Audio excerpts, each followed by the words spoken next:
Hello everyone, আসসালামু আলাইকুম। কেমন আছেন আপনারা? এই যে চলে আসলাম একটা লং ভিডিও নিয়ে আপনাদের সামনে।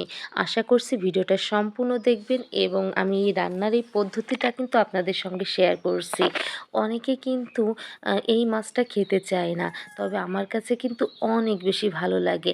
অনেকে আবার মাছের চামড়াটা কিন্তু তুলে ফেলে দেয়। আমার কাছে কিন্তু মাছের চামড়া তুলে ফেললে বেশি একটা ভালো লাগে না। মাছের চামড়াতে থাকে প্রচুর পরিমাণে ওমেগা 3 ফ্যাটি অ্যাসিড এবং এই ওমেগা 3 ফ্যাট কিন্তু শরীরের জন্য অনেক বেশি উপকারী।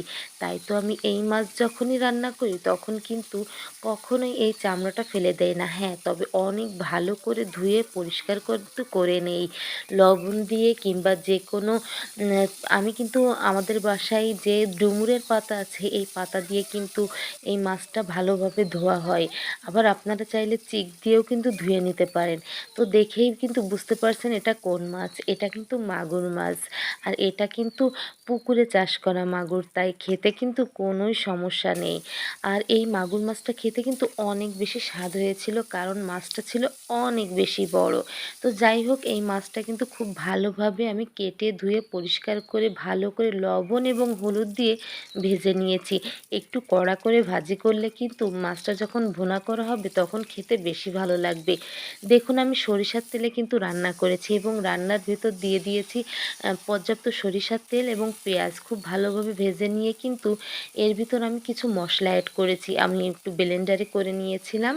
ব্লেন্ডারের ভিতর যে মশলাটা আমি দিয়েছি তার ভিতর ছিল রসুন, আদা, জিরা, এলাচ, দারুচিনি, লবঙ্গ, গোলমরিচ। ব্যাস এতটুকুই একটু ব্লেন্ড করে দিয়ে দিয়েছি এবং তার ভিতর দিয়েছি এখন লবণ এবং হলুদ আর একটু শুকনা মরিচের গুঁড়া। এটা দিয়ে খুব ভালোভাবে কষিয়ে নিতে হবে।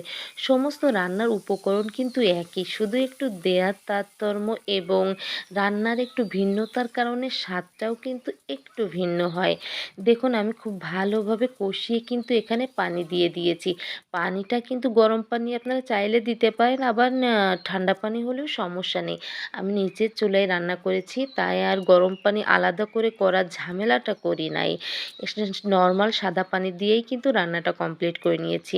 এখন যখনই হচ্ছে ঝোলের পানিটা একটু উতলিয়ে যাবে তখন কিন্তু আমি এর ভিতর দিয়ে দিব মাছটা। দিয়ে ২-৪ মিনিট একটু আমি কিন্তু ভালোভাবে রান্না করে নিব। খুব ভালোভাবে ঝোলটা টেনে আসবে তখন রান্নাটা কিন্তু কমপ্লিট হয়ে যাবে। দেখুন, আমি কতটা সুন্দরভাবে রান্নাটা করে নিয়েছি। কালারটা দেখলেই বুঝতে পারবেন রান্নাটা কত বেশি সুন্দর হয়েছে।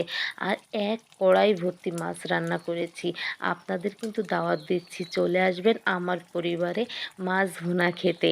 তো সবাই কিন্তু একটু কমেন্ট রেখে যাবেন এবং আমি কিন্তু অবশ্যই আপনাদের সেই কমেন্টের সূত্র ধরে আপনাদের পরিবারে চলে যাব। কেমন হয়েছে আমার আজকের এই লং ভিডিওটা অবশ্যই কিন্তু জানাতে ভুলবেন না। জানি আপনারা আমার থেকেও অনেক বেশি ভালো রান্না করেন, তবে আমি পোস্ট করি আমার কাজের জন্য। সবাই ভালো থাকবেন।